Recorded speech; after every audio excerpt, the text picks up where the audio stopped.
Okay, great. So it's church nursery, right? Nothing too dramatic, as one would think. But I think, especially as parents in general, there's some things that we don't know. I can tell you, I've been in a few emergencies with my children, and it's different than providing emergent care to a patient, because when it's your kid, you freak out. And so, like, naturally, the person you love, something's wrong. But these are just things I want to go over that could potentially happen, likely not to happen. But that way, when we hear about it, we hear about what to do when it does happen, if it does happen, we'll be more confident in that situation and kind of know what to do. So I'm not going to super train you. It's just an intro to kind of general things that we need to look out for. So here's some kind of things that I thought of as far as things that could happen in your time in the nursery, or like I said, as a parent at home. Choking. We're going to go over a little bit of that, about what to do for different ages, from babies up to, the bigger kids. And we have allergic reactions, which are more common. Jean and I both have kids with allergies, so we get to tell you about that. And then anaphylaxis, a little more serious. Concussions, head injuries, if they get any of those, if they happen to, just so you know what's to escalate and what's not to escalate. And then insect bites, another thing that could happen. Just kind of general what to do. So as a general rules here, times to call 911, which I think is pretty intuitive, but this is kind of just so you know, if anybody loses consciousness, anybody has a seizure, anything like that, where they're not responsive, those are times that we need to get emergent help involved. If they have trouble breathing and not breathing, so this is a little gray as far as, you could have a kid that's maybe congested, right?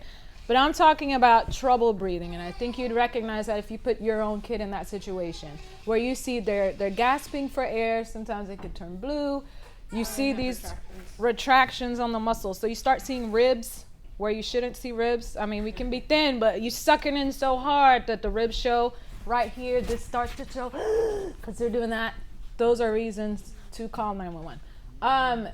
Other things that, we can kind of notify parents, and I know we kind of need to go over this as a group as far as definite guidelines. But, if anybody vomits in general, that could be something contagious. Anybody has diarrhea, could be something contagious. Any fevers, I want to say over 100.4. Obviously, if anybody has a head injury that you didn't necessarily call 911, but, they got a big goose egg. If it's significant, you do need to notify the parent. And obviously, when you call 911, you're also telling the parent. I mean, obviously. So, oh, your kid's not here. She left. Right. Not good. Not good. And then you may have to call the parent if they're visibly ill. So if they, come in and they're sneezing, you don't want, again, infection controls, I'm thinking, as far as the other kids being safe. And you could pass it to other kids too, so just general things like that. Anything that's not here, anything that resolved, just a little incident that happened, in general, I think that's fine. Stephanie, chime in and say, as far as this, yeah, okay. So anything that's not here, it resolved, you're recovered, then we can. Okay, CPR. So general guidelines so that no one's freaked out if you should need to do it. The good thing about CPR is that you can use it anywhere, and really it does help, because the problem when people are passed out is that the blood is not going to their brain. And so compressions, all you're doing is trying to get the blood from the heart back to the brain, keep that brain alive. We've all seen people that have had strokes. Anything that happens to your brain, it's not cool, it's not fun. So we want to preserve that brain function as much as we can. If us little nursery workers happen to have an emergency, doing CPR can help the kid, long-term lifespan and all that, just everything, outcomes be better. So general guidelines, Jean can go over that. We've got, really, these are for any age. We've got the 30 compressions and 2 breaths. Go ahead. Okay, so, Yeah, right. Now you have to wear it. okay. You obviously won't be in there by yourself, so that's a great thing. So immediately when an emergency happens, you delegate. Somebody gets on the phone. Calls 911, somebody gets the parent. If you don't have a number, go down to the children's room and grab a teenage helper and send them over ASAP. The goal is to get the parent there, and the other kids somewhere else. Because all your babies, all your 4-year-olds, 3-year-olds are going to start boo-hooing because they know something's up. They pick up on this stuff, and they don't, they don't know to go anywhere. It's just they start looking here, get scared, start crying, and you don't need that on top of that. So clear the area, get parents, get 911. Like Vanessa said, it's preserving brain function. And so, depending on the size of the child, depending on the size of the volunteer, is how you can do compressions, okay? Is choking after this, or? Yeah, that's after this. Okay. So this is not choking. With a kid, with an infant, blue. They get blue really quick, and it's obvious. Oh, they're not breathing. That's super fast. With a, let's say like your nephew, the one right here. It's not as apparent as quick, but typically, there's a sign you'll see is their lips aren't pink anymore. They're not pinked up.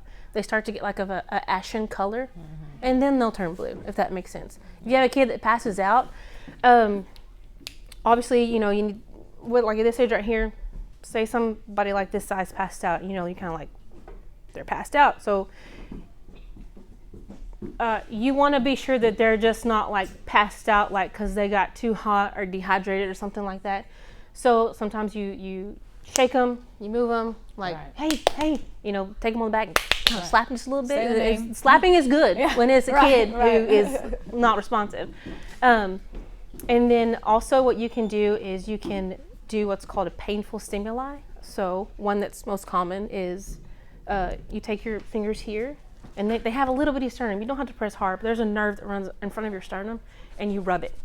If that's painful, and when somebody actually does it, it hurts. You can take your fingernail, and right where that moon crest is on that fingernail, you push down super hard. If you're not getting a response, you just have somebody call 911 ASAP, because that's something's up, and we're about to have to do something. Right. All right. So, check a pulse.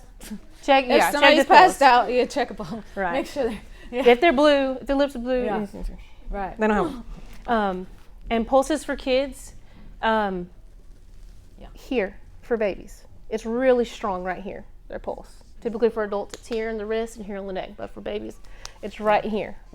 That's where you want to feel it. That's like one of the biggest pressure points there. Okay, so infants less than a year old. So basically, I wish I was gonna have Francis' baby there. So you take your 2 fingers. You're cradling. Baby can't hold their head. You got to hold them like this. Your 2 fingers go over their sternum. And you push. You push down. Because they're so little. They're little bitty. So you can't do like CPR on Baywatch on a baby. You will kill the child. Yeah. So just little fingers. Just little fingers. And what you're gonna do is you're gonna do 30. And it's not like you're not Roadrunner, okay? But you're mimicking a baby's heart rate. Staying alive. Staying alive. Well, for babies, it can be a little bit faster because of their heart rate is up. Right. So it's, little kids' heart rate is like, I think it's 120. 120 is like, So it's pretty fast. It's fast. But, so that's what you're doing. All you're doing is you're mimicking the heart. You're forcing the blood because you're pushing down on the heart. You're forcing the blood to pump through the body, to keep on pumping. Like, because we don't know what's wrong. They got to fix it. You got to keep that blood going, keep that blood transfusing through all the organs so that the organs don't die, the brain don't die. So you do it 30 times, and then you do 2 breaths. Hopefully you should have somebody else in there by now at this point who can do that.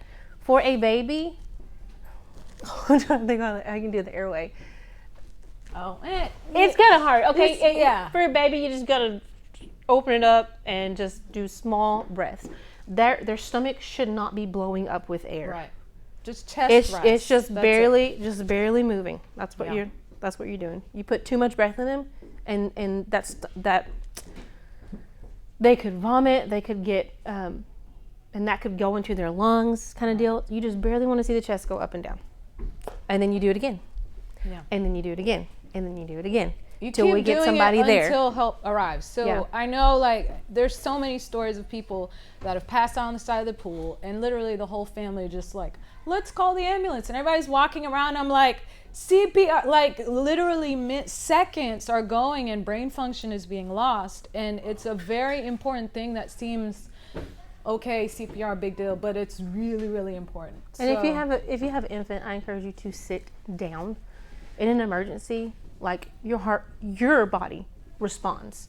Yeah. And so it's better, you have more energy, you have more stamina if you sit down, you take that baby, and you work right here. Right. Okay. Let's see. And the chest Children. Depth, that's the only thing. Huh? The chest depth. About The depth. Oh, 1/3, yes. Okay. Just 1/3 of the chest depth is what you want to get, either kids or adults. Which for I think for adults, infants, it's like, for infants, it's gonna be like 1.5 inches. I don't want y'all to think about all those numbers. I just want you to think about 1/3 of the chest needs to go down and come back up. That's the general rule for like across the board, even for adults. So I just want you to keep the general things in mind. 30 to 2, 1/3 of the chest depth. Fingers Infant for here. infants. You can do these two, or you can do this right here. If your hand is doing something else, I guess. Or maybe you're on the phone.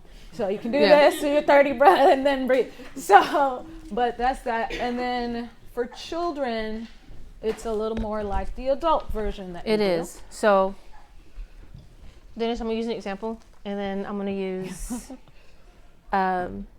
Bailey as an example. Okay. So we're gonna take, for instance, it's Bailey. you don't have to get up. We'll say that it's Ben, okay, like a kid Ben size. Goes down. You rubbed his chest. On kids, you can rub hard, y'all. I'm telling you. Oops. Uh-oh. You Yeah, can maybe rub use hard. CPR. If there is no response to pain, that is a signal of like, here it is. Let's get it going, kind of deal.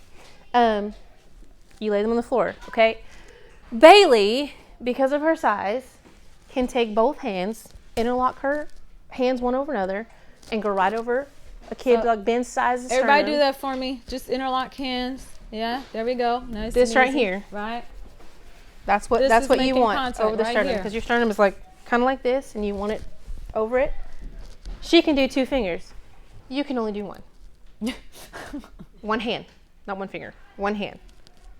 Oh, 1 hand. So, Bailey, come here. Why not? Come on. Come here. Just gotta hop over this stuff.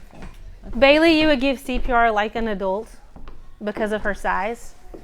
And because, let me say this, when a child hits puberty, like at the age where they start their fast growth spurt, you can do CPR like an adult. They need it. They're bigger, they're growing, they need it. But any kid who hasn't, who's prepubescent, they need to be done just like this. Okay, so come on this side real quick. And just lay like face, or lay on your stomach. Yeah. Poor baby. He didn't know you were gonna have to do You this. didn't know. Okay, so sternum's right here, right? So for me, if this was a kid like Benjamin's size, I would probably do 1 just because I'm used to being forceful with compressions. Griselda, you probably do 2. Okay, so you're doing 2. You got your hands interlocked, and you're going, dum dum dum dum, staying alive, staying alive. It's to that tune. Yeah. You do 30 compressions, and then it's breath time. So breath time. Okay. 2 things. I'm gonna give you 2 instances. Bailey is, you're not skinny. You're good, but you're not like super chunky like some kids are. Okay. If you have a chunkier child that's there, like they're just chunky. Sometimes it'll help if you stick like a towel underneath, and someone pretend to stick a towel underneath. Okay, but like lay your head flat, like just be like dead weight. Okay. When I don't push against me though.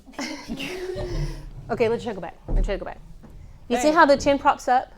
That opens the airway. Okay? Because when it's normal like this, your tongue, all that stuff is sitting in the back of their throat, and you're not getting good air. Because when you open their mouth, so I'm gonna open my mouth like this, it opens up the airway. If you need to stick a towel here, because you're with a kid and you got people running here, you want to be able to set it up where you do nothing else but give compressions and breaths. You're not having to worry about anything else, whoever's here. Yeah. That's the main thing. Who is here is focused as focused can get, and that's it. For a pulse, obviously your wrist, neck, that's where you feel for a pulse.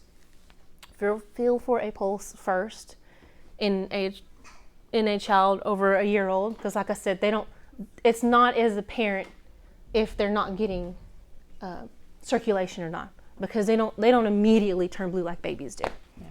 Yeah. One more thing, infants, like Francis' little grandbaby over there. If you have the child in your hand, that's okay, because you can let their head kind of go back a little bit with their fingers.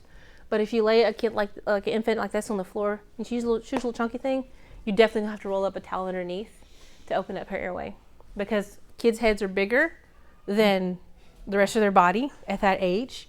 And so if you don't put a towel underneath,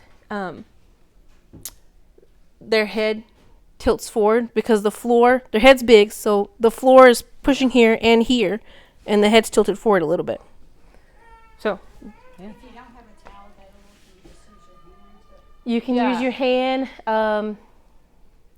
You can Rolled up blanket?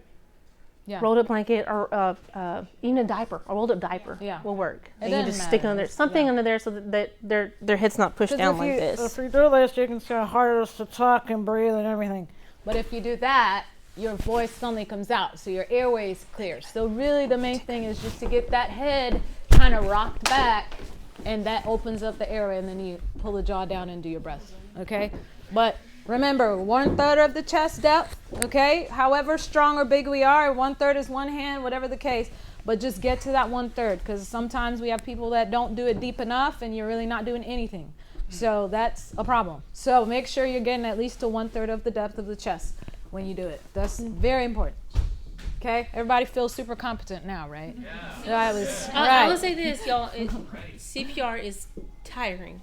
Yes, you may switch. It is very tiring. So whoever's focused is focused, but you come in and say, while they're doing it, hey, you need me to do it for a little bit. I'm free. Yeah. Then switch. Usually okay? it's every 2 minutes that you switch. So And if that's you're how tired you get. If you're tired, please say something. Yeah. Seconds. I mean, it seems like forever, but it's seconds, and it flies by so quick. Yeah. So say something. All right. So now we have that down. We're going to talk about choking. Choking's a little different, but similar. We have different ways to handle it based on the age as well. So she already mentioned some of the signs: blue lips, blue cheeks, face, anything where you don't see the typical pink blood flow that you would see in a child that's healthy. And then the universal choking sign. Who knows that? Right, exactly, right? A kid may not necessarily do that, but you'll see them just like frozen and their mouth open, and something's up. So first of all, you kind of have to see, is this emergency? Is this something that, okay, we just pat the back, hey, success, it comes out? Or is it something that, okay, I need to call 911 because I don't know if this thing's coming out. The kid's turned blue already. It's been a while. Kind of some judgment calls need to be made there. But if you do sense an emergency, if the kid has passed out, something like that, again, back to our rules, when we call 911, we do call 911 if they've already passed out, something like that. For infants, we're going to do 5 back thrusts, shown right here. Jean, you want to show that? Mm-hmm. Obviously, support their head. Yes. Big deal. We don't want a broken neck on top of that. So what I do is, like 2 fingers, and just like you would have, burp a baby if you had them on their lap like this, and you're doing this, except they're here, their head's tilted down, and you are doing this. Up and in Just like there. that. You kind of like just pushing down. Right. And as long as you have full support of the head, don't be scared to do it. Yeah. You want to force that thing out. When you hit a kid, they don't suck in. It's like, that's what you want to mimic is while you're forcing that, you want that kid to go out like that and get that thing out of the airway. Right. So you do 5 of those, flip them over, you clear the airway. So you take your finger and just sweep through the back, okay? Because we're assuming there's a foreign body in there. You sweep it. If you don't see a response, you turn them over, do it again. Back thrust, again. So you're just flipping it. And obviously, if this goes on forever, then, we need emergency help. If we're thrusting and flipping and nothing's happening, this is an emergency. If the kid passes out, again, we go to CPR. So in children, it's a little bit different. And again, more similar to adults. So we're going to do the abdominal thrust. And you can see over here on this side, make a fist. You cover your fist, and then you like the Heimlich, like you see on TV all the time, right? So everybody make a fist for me. Good. Cover that fist, and then put that fist to your own chest, and you're gonna. So when you do it, you're bringing, again, kind of the same concept where you're bringing in and up. The concept is getting that food out of the stomach. But you want to kind of put some force to it so that that thing is, because it's large for a reason. So there's a lot of pressure. So you got to provide enough pressure for it to pop back out. So, yeah. And again, reviewing CPR, 2 fingers for the infants. How many compressions? 30. To how many breaths? 2. How deep do we need to go? 1/3. You guys are awesome. You got this. You're ready. I feel so happy. You have no idea. Okay, so now we're going to go into allergic reactions. We've both had instances with this. In general, you may have family, it's a little more common now. Mostly it's to food. Some kids can have it to exercise. Some kids, I didn't even realize the spectrum of when someone can have a reaction. But you're looking for hives, which are those welts all over your skin, itching, any flushing. Their eyes are red and itchy, kind of like allergies, but worse. You have more skin manifestations. Anytime you have anything swelling inside of your mouth, that's a problem. That's your mucosal tissue, which coats your whole throat. If that starts swelling in your mouth, then your throat starts swelling. Then we've got a problem because we can't breathe. So, and this is just allergic reactions. The next slide is going to go over where it gets more serious into anaphylaxis. But they may also have nausea, vomiting. They may have a little bit of wheezing. Wheezing is something that's a little more emergent. You do have to watch that and see if you do need to call 911. At minimum, you should probably call the parent. First thing I want you to do is just make sure, what are their allergies? What did they last eat? Sometimes, a lot of times, it can be a food allergy that the kid just ate. Sometimes the parent doesn't know yet, and you get to be the lucky one to diagnose them with an allergy to X. And so you have to be able to recognize that. Jean, I think you and Stephanie had an instance where you had that experience, if you want to share. Yeah, well, one of our kiddos, she's like 2, I think. Oh, I'm sorry. Yeah. I'm sorry. Oh yeah, one of the kids we had was about 2 years old, and I wonder who, I can't remember who noticed it. Do you remember, Francis? Were you in there that day? She started getting hives. Started one spot, then started on her legs, and started on her belly, and I was like, Well, I don't know. I saw it, but I didn't realize what it was. I Right. thought, oh, she had a bug bite. Right. Because it was just kind of random. Right. And Jean realized what was going on. Yeah, and so and in that case, I had, when parents are in service, when we're in service, sometimes we don't hear a phone or our phone's down or anything like that. I wasn't getting a response. I want to get a response from our people. They were having ministry time or whatever. So sometimes you have to pack the kid up on your hip with their belongings and take them over. Rare, right. But it does happen. In this instance, I knew she wouldn't need anything for me to stay there and not move her because I'm going to have to do something to her. I had enough time to pick her up, take her over there. And, just one thing, you don't want to cause a scene. So if you go there, come to somebody in the back row that you know and say, hey, can you go get so-and-so for me? Yeah, that's good. That's important. I think, yeah. And tell them that we need them in the back. Typically you don't say anything crazy. Because not yet. Because apparently, yeah, it's generally a freak out mode because you don't know what's wrong with your kid. Right. But sometimes you have to do that. But anyway, she started having swelling everywhere not swelling, hives. Okay, I was like, what? And then I told her about it and try to recall what she ate. Be sure that I told her that, and then Mom took care of it after that. Yeah. So, the main thing is just kind of to notify. Obviously, we're notifying the parent at one of these instances. And watching that kid for any progression. So, like she said, sometimes it's okay. If it's just skin, you've got hives, okay, fair. We can get them to the parent, whatever have you. If it's, here's my cute kids. Because I have to, but so as little baby infants almost, is when we realized they had allergies. So it's real subtle sometimes. On the right side, you can see my son's eye. You can see how red that is, and it's a little bit teary on both eyes.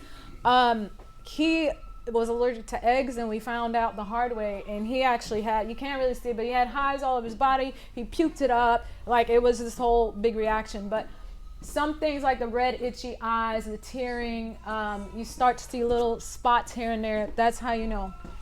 On the left side, my daughter, you can barely see it, but around her mouth here, you can see these little hives that broke out.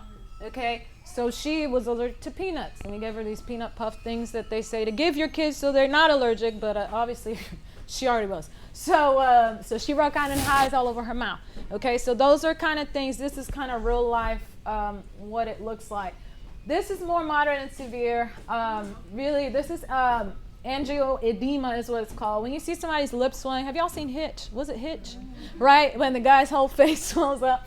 Kind of like that, same concept. Like I said, your mucosal tissue, so your mouth, inside your mouth, that goes to your throat, that's emergency, okay? Here, this is a really bad, you can see hives all over this poor little baby's body. So sometimes it can be a drug reaction too, but obviously that wouldn't be the case for us because we're not giving them drugs. But you know, usually most of the time, food, okay? So just be aware of that.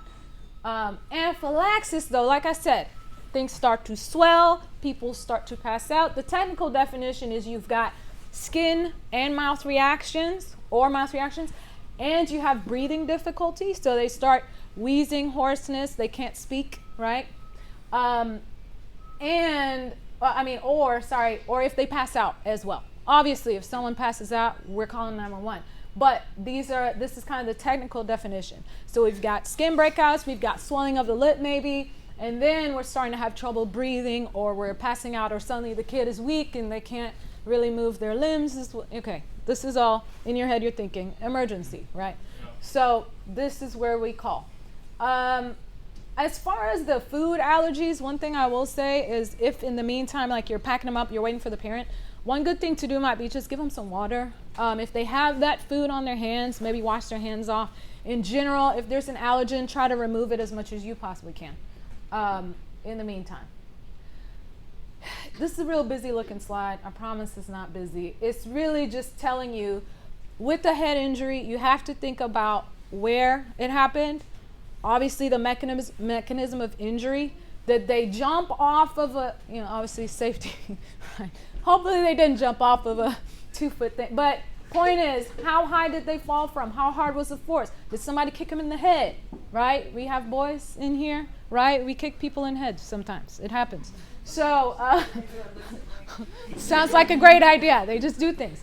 So, but the main thing you want to see is when you're thinking about how bad is this, you think about how bad was the actual injury that caused it. And then you're thinking about the location and size of the swelling that happens. So the front of the head is like the thickest. This is your skull. If they get a goose egg right here, we're a little less worried, right? But if the side of the head, back of the head is also concerning, but the side of the head is the most concerning because it's the thinnest part of your bone, okay? So if something hits there, it's probably injured your brain. So that's when we get a little more concerned as far as healthcare providers and as far as you guys. If the kid bumps the side of the head and they have a knot, we probably need to at least let the parent know. If the kid, then we have signs of passing out or they have a seizure or they're just not the same, then we do need to kind of think about emergency treatment at that point, okay? Because there may be a need for a CT scan to see if there has been brain injury. Thankfully, most kids are not that, fragile. God has made us with thick skulls from babies because he knows we're going to fall a lot. But it can happen. It can happen. So this is just for you to know. So the size of it, if it's over 3 centimeters, what they say, so over an inch, then we're thinking, okay, this is a little more serious. And then obviously it's if it's at the side of the head especially or the back, okay?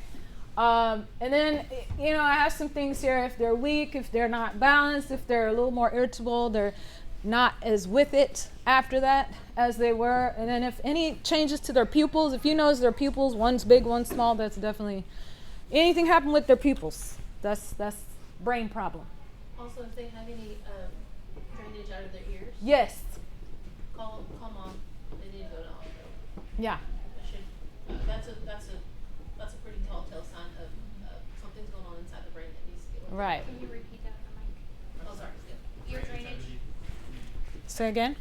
Ear drainage after head injury. Yes. So you can see this little picture of this guy here. Some things that can happen, not, common, but can happen, is you can see fluid start coming out of places. That can be brain fluid that is leaking, okay? Not to freak you out. But it can be coming out the ears or the nose. And then we can have, it's raccoon eyes, right? If after a kid gets a head injury, you see they turn black and blue under their eyes, definite problem. We've had an injury, especially if they hit the back of the head. And then if you see anything right here behind the ear, there's an artery that's right here. That means you've damaged the base of the skull, okay? That's like a skull fracture. So purpling or bluish or reddish under the eyes or back here. So that's what this little picture is showing you, okay? Not to freak you out. But again, if you're at home and this happens, at least I feel confident that you'll know something's definitely wrong. And you won't just be like, oh, go home, you're fine, go to sleep. Insect bites, this is pretty, self-explanatory. If you see what it is, note what it is. If it was a spider, if it was a bug, what kind of bug was it? This I did not, has anyone ever done this? If there's a stinger still in the skin, you flick it off. You've done this? This is normal life? Tweezers. Okay. Tweezers, okay. Tweezers are safer. That sounds safe. Yeah, this is the actual, okay. This is the actual recommended thing. Right, they rub it, yeah. So you don't want to get yourself venomized, but if it really just happened, that's when you can flick it off. If it's been 3 minutes, it's in there. It's, you can take it off just for your sake. And then use an ice pack just to cool it off, reduce the swelling, all of that. Elevate the extremity if it's a hand, if it's a leg, whatever have you. Usually these are not anything serious, but again, if they turn into anaphylaxis, then we're going to activate that whole system of knowing when there's an emergency to call 911. Watch them, wash it off, soap and water, but watch them and make sure that it doesn't turn into something more serious. And then obviously notify the parent and call 911 if anaphylaxis does happen. All right, that's it. There you go. Thank you, guys. Any questions?